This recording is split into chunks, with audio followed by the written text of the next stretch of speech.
All right, it's time for some questions. Tess, what is your first question for me? Okay, Reverend Allison, the first question is from Jessica Price, and it is, what is the origin of the flaming chalice and what does it represent? Oh, that's a great question. Thanks, Jessica. So the chalice has kind of a cool story, which is that the symbol originated during World War II in Europe. And there was a group called the Unitarian Service Committee at the time, which is now turned into the Unitarian Universalist Service Committee. And they were helping folks escape from the Nazis. And to do that, they had to create something that looked a little official. And so they had an artist create a logo for them that that made them look like they were the real deal. And it was the flaming chalice. And that symbol, so that's the first use of that symbol that we know about. And one of the interesting things about the chalice is that nobody actually knows the answer of when did we start lighting chalices in services. So when did it go from like this symbol on paper to something that we lit at the beginning of our service and extinguished at the end? And it seems to have originated around the 1980s. So, and I don't know when this congregation started lighting a chalice. I know that the congregation I grew up in was lighting a chalice through all of my living memory. But no one knows exactly who started it. And there are a bunch of different interpretations of what it means. But and so I think you can, in some ways, you can kind of put the meaning on it. But one is that kind of it's the cup, the chalice, the common cup of universalism, and the flame is the flame of hope, and the flame of justice. So there's all kinds of different interpretations of what exactly the symbol means, but that's what we know about its origins. And I always wonder if someday someone's gonna figure out exactly who was the first person to light a chalice in a Unitarian Universalist congregation. But that's something we don't know yet. Do we have another question, Tess? I do, yes, Great. thank you. I'm glad that you answered that. That was really interesting. So this is from the coming of age class, the Great. 2021 coming of age class. And the question is, UUs seem to be naturally very progressive. What might be the next, what might the next big progressive step be? Is there a next step? Ooh, I love that question. Me too. Um, Well, I think there are lots of things that we're in the middle of progressing on, I hope. And I think some of those have to do with diversity and how we think about diversity. So we were the first denomination to ordain women, and we were the first denomination to come out in support of LGBTQ folks. And so I think one of the things that I wonder about is like, what's that next step in diversity that we might take, and in welcoming diversity, and I hope that a piece of that is around race and racial justice. That I know that's something that our association and individual congregations, and we here in this congregation have been working on, is how do we kind of move ourselves out of white supremacy culture? How do we get past all of that, all of what's ingrained in us, and into a healthier place with that? So I think that's one of the places where it feels like we're moving. I think I've also seen a lot right now around ableism and if how we are being welcoming and inclusive of people with different abilities, whether they be physical or mental um, or emotional, all whatever different abilities people have. So those are two that I see us kind of moving on right now, uh, and what comes after that, who knows? Um, those are big ones, so they might take us a good while. Yeah. But that's where I see us going right now. Good. Thanks, Thank you. coming of age class. Thank you. Yeah. So a couple people asked this question in different ways. A few did. Uh, do you have and so I'm reading the one from David Price, but a few people did ask this. Do you have an elevator pitch to explain UUism to someone who's never heard of it before? Yeah. So part of it is the thing I say at the beginning of our service every week, which is we're people of diverse belief, but we share a common faith. And then sharing a little bit about what that common faith is. And the way I put it is that every person is worthy of love, that what we do in this world matters, and that we're connected to one another and to the earth. So that's my like little elevator pitch about what you use believe. The other thing that I'll add, if I have a little more time than that, is that we are a historically Christian Protestant tradition, that we come out of the Christian Protestant tradition, and that we are at this point we are definitely culturally Protestant, but have I sometimes say we've protested ourselves so far that we would not all say that we are currently Christian. Um, so that's the other thing I often tell people. So combine those two together, and you've got my standard elevator pitch. That's great. Thank you. Okay, we have a little switch here, a little bit more personal. Um, this is from Jen Morton. What is your favorite children's book, either from your own childhood or from your children's current childhood? Oh, that's Or such a favorite, I should say. a favorite. Yeah, Make it yeah. a little easier, a favorite. A favorite, yeah. So right now in my life, I read approximately 15 to 20 children's books a day because I have a very avid 2-year-old reader. So this is hard. What is my favorite children's book? So I'm gonna do a subgenre because I was just reminded recently of my favorite children's Christmas book, which is On Christmas Eve by Margaret. It's by Margaret Wise Brown. Yes, by Margaret Wise Brown. And it's one that I grew up reading, and it's just kind of like delightful and enchanting and all of that. So that's my favorite Christmas kids book. My favorite. Oh, I have so many. I know, just yeah, I think some that you like. Some that I like. Yeah. We should make it easier.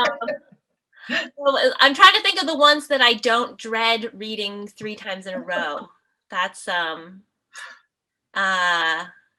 there might not be many right now. I know the feeling. I think one that I was just reminded of last night because my sister read it to Olympia on FaceTime, is The Rainbow Fish. Oh, I Um, like that. Yeah. which is just like a beautiful one about sharing and about how like having friends is better than being beautiful, Yeah. basically. Yeah. So that's one that I was just Yeah. recently reminded of, that I remember from my own childhood as Yeah. well. Yeah. Yeah. Thank you. That's a great one. And I think I'm looking at the time. Let's Okay. take a break Okay. And we're going to hear a lovely anthem. And maybe while we hear the anthem, I'll remember other favorite children's books. All right, I thought of one more children's book that I'm going to tell you about, which is the book Welcome by Mo Willems, which is a user manual for life for little kids. You all can go look that one up. All right, what's next, Tess? Okay. This comes from Andy Cappin. I have to ask a question from him because this is birthday today. Happy birthday, Andy. He asks, what aspects of youism do you find most life affirming? And which did you find most helpful as you navigated 2020? Well, the first thing that comes to mind is this concept of our connection, that, and I know I've found it compelling in many hard parts of my life, that there's something inexplicable that connects us to one another. And that's not about us being in the same room or even knowing each other, but that our connections are strong and they are there, and we can't necessarily explain them, but they matter and they hold us when we're having a hard time, and they help us to hold others when they're having a hard time. So that's definitely a piece. And I think that's, been especially compelling in 2020 when we're not seeing people, but are recognizing our connections. Last night I was doing some cleaning, and I finally put up all the holiday cards that I've gotten from folks in our dining room.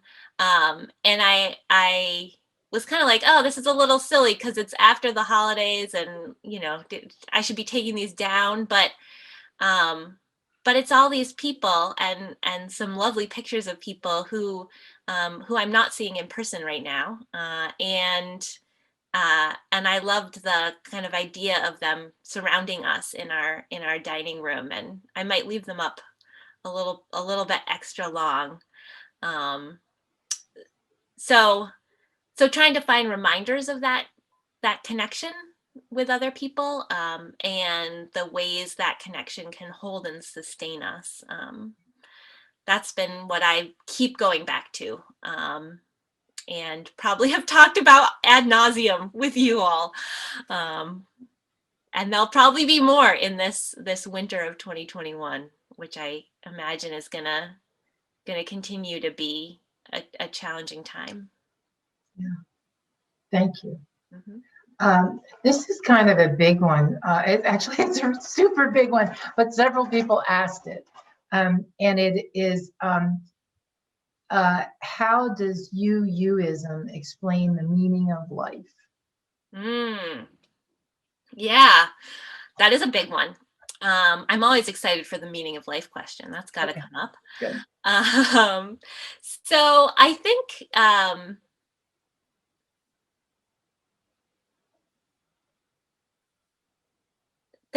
so for me, there's got to be something about the meaning of life that comes down to love, because I would say that if there's something that's at the center of Unitarian Universalism, it's the concept of love, and a love that is bigger than all of us and holds us, and so when I think about why are we here, what are we here to do, it's about bringing that love forth in the world. So whatever that looks like, that can be big ways and small ways. I think that's part of what grounds our justice work, that we are always looking to bring that love forth in the world, bring it out more in the world and spread it. I think it also grounds our pastoral work with one another and the way we care for one another, in that we're trying to make that love known to each other when it seems really far away. So I would say we are here to be witness to that love and to make it more known to ourselves and to those around us and to the larger world. Yeah, beautiful. Thank you. And I think I can do one more. Do you Okay. have one more good Oh, final? yeah, yeah. Okay, there's a lot of questions about what's happening in the world today. So I think this is from Lindsay Sylvester. I hope it's not an incorrect attribution. Our democracy seems so fragile to so many of us. What are your thoughts about the stability of democratic institutions? Where is your hope directed? Yeah. Oh, that's so true. Um, and I think yeah, I have struggled a lot to feel hopeful about our government and its ability to make change and to do that bringing forth of love. It doesn't feel like that's what's been happening either at a state level or a federal level. And I think the place I put my hope in is that I feel like there is an ever growing sense of our own power, right? That each of us has power, and that's one of the reasons um, I'm really interested in community organizing work and the work of bringing people together to build power and to build power to change our world. That I think actually one of the problems of our democracy right now is that we've ceded our power to the people who have institutional power, and so my hope is that we can kind of continue to nurture within us the sense that we have power, and that when we come together, we have the power um, to do the work of justice, and that uh, can be about voting, but it's about a lot more than voting. That I think the democratic process is often we just talk about the voting part of it, but I think there are other pieces of it too, and there's a piece of it that is taking to the streets to make sure our leaders know what we care about. There's a piece of it that is um, calling our leaders and holding them accountable. There's a piece of it that's like the really small working to support one another. And I think part of what I've seen over the last like 7 months um, is that kind of resurgence of Black Lives Matter this summer was really inspiring to me, because it felt like 5 years ago when folks were taking to the street for Black Lives Matter, it was this kind of small fringe thing, and it moved more into the mainstream. So part of what that says to me is that that there's a little bit more moving into the mainstream, this idea of our power, and our power to come together and make a difference. So I don't always feel that hope, but that's where I am now. That I don't find a lot of hope in our government, but I find a lot of hope in the people that I do work with on social justice stuff locally, and the power that we're discovering together. Thank you. And that question was from Elizabeth Lewis. Oh, Elizabeth Lewis. Thank you, Yeah. So, Elizabeth. yeah. Thank you so much. Yeah. Well, thank you all for your questions. It was really fun to answer them, and I look forward to reading the rest and seeing what services they might inspire us to do in the future.